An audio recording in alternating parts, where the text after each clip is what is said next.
Hello friends, હું છું હિરલ અને હિરુસ કિચનમાં તમારું સ્વાગત છે.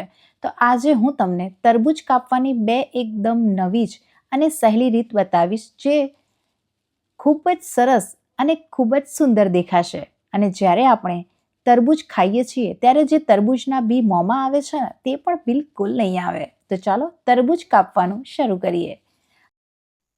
અને હા, તમને જો મારી રેસિપીઓ ગમતી હોય તો ચેનલને સબસ્ક્રાઇબ કરી બાજુમાં આપેલી ઘંટીને દબાવી ઓલ પર ક્લિક કરી દેજો, જેથી મારા બધા જ વિડીયો સૌથી પહેલાં તમારી પાસે પહોંચે. તો સૌથી પહેલાં તો તમારે તરબૂચને બરાબર ધોઈ લૂછી લેવાનું છે. અને પછી આ રીતની કોઈ એક પ્લેટ કે ચોપિંગ બોર્ડ હોય તેના પર તરબૂચને રાખી તરબૂચને કાપી લેવાનું છે. હવે જુઓ, આ રીતની છરી કે પછી ચપ્પુ લઈ તરબૂચને વચ્ચેથી બે ભાગમાં કટ કરી લઈશું, જેનાથી તરબૂચને કટ કરવામાં ખૂબ જ સરળતા રહે. તો આ જુઓ, અંદરથી તરબૂચ એકદમ લાલ નીકળ્યું છે. અને તરબૂચ અંદરથી લાલ કે મીઠું છે કે નહીં તે કેવી રીતે ઓળખવું ને, તે વિડીયો પણ મેં તમારી સાથે શેર કરેલો જ છે. તો ફ્રેન્ડ્સ, હવે તરબૂચના એક ભાગને કટ કરી લઈશું અને બીજા ભાગને થોડીવાર માટે સાઈડમાં મૂકી દઈશું.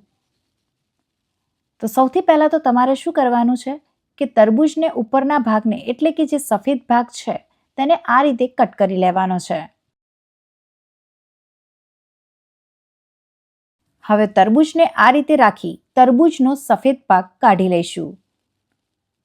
તો ફ્રેન્ડ્સ, તમારે તરબૂચને આ રીતે ગોળ ગોળ ફેરવતા જવાનું અને તરબૂચનો સફેદ ભાગ જે છે તેને કટ કરી લેવાનો છે. તો જુઓ, તરબૂચનો બધો જ સફેદ ભાગ જે છે તેને કટ કરી લીધો છે.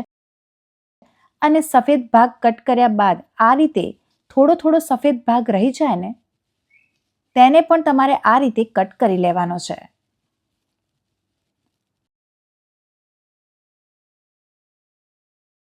હવે તરબૂચને આ રીતે રાખી ઊભી સ્લાઇસમાં કટ કરી લેશું. તો તમારે તરબૂચને થોડી થોડી જગ્યા રાખી તરબૂચને કટ કરી લેવાનું છે, જેનાથી તરબૂચને કટ કરવામાં તમને ખૂબ જ સરળતા રહેશે. અને જુઓ, તરબૂચને ઊભી સ્લાઇસમાં કટ કરવાથી તરબૂચના બી જે છે તે ઉપર જ દેખાશે અને તે બીજ કાઢવામાં તમને ખૂબ જ સરળતા રહેશે.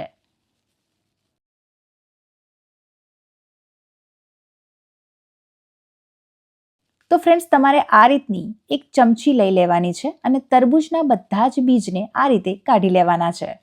તો જુઓ, ખૂબ જ સરળતાથી તરબૂચના બીજ નીકળી જાય છે. તો બસ આ જ રીતે તમારે તરબૂચના બધા જ બીજને કાઢી લેવાના છે.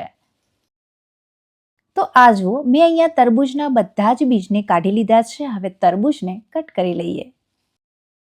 તો આ જુઓ, તરબૂચને કટ કરી લઈએ.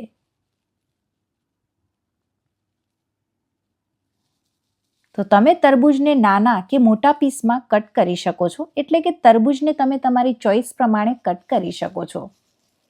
અને તમે જોયું ને, તરબૂચમાં એક પણ બીજ નથી દેખાઈ રહ્યા અને તમને આ તરબૂચ ખાવાની પણ મજા આવી જશે.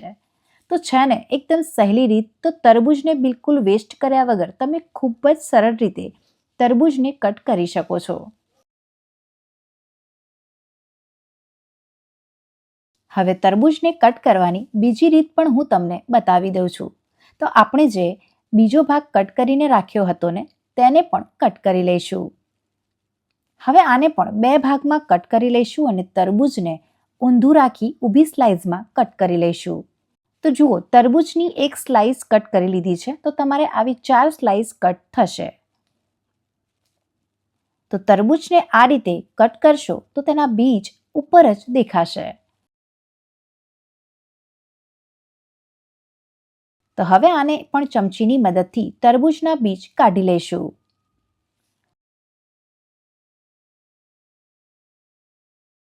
હવે તરબૂચને આ રીતે ટ્રાયેંગલ શેપમાં કટ કરી લઈશું. તો જુઓ, તરબૂચને તમારે ટ્રાયેંગલ શેપમાં કટ કર્યા બાદ તમારે એક પીસ લઈ લેવાનો અને તરબૂચની જે છાલવાળો ભાગ છે ને, ત્યાં બંને સાઈડ થોડું થોડું કટ કરી લેવાનું છે. તો જુઓ, તમે નજીકથી પણ હું તમને બતાવી દઉં છું કે તમારે આ રીતે તરબૂચને બંને સાઈડ થોડું થોડું કટ કરી લેવાનું છે. તો ફ્રેન્ડ્સ, હવે આપણે જે બંને બાજુ કટ લગાવ્યા છે ને, તે ભાગને કટ કરી કાઢી લેવાનો છે અને વચ્ચેનો જે ભાગ છે તે તમારે એમને એમ જ રાખવાનો છે. તો જુઓ, તરબૂચ શેપમાં ખૂબ જ સરસ દેખાઈ રહ્યું છે અને તમે જો આ રીતે તરબૂચને કટ કરશો તો તરબૂચને હાથમાં પકડીને ખાઈ શકશો. તો જુઓ, તમને હું બીજો પીસ પણ કટ કરીને બતાવી દઉં છું. તો જો તમે તમારા બાળકોને આ રીતે તરબૂચ કટ કરીને આપશો ને તો તમારા બાળકોને પણ તરબૂચ ખાવાની મજા આવી જશે. તો ફ્રેન્ડ્સ, તમે પણ એકવાર આ રીતે તરબૂચ કટ કરીને ટ્રાય કરજો અને તમને તરબૂચ કટ કરવાની આ રીત કેવી લાગી તે મને કમેન્ટમાં જરૂરથી જણાવજો.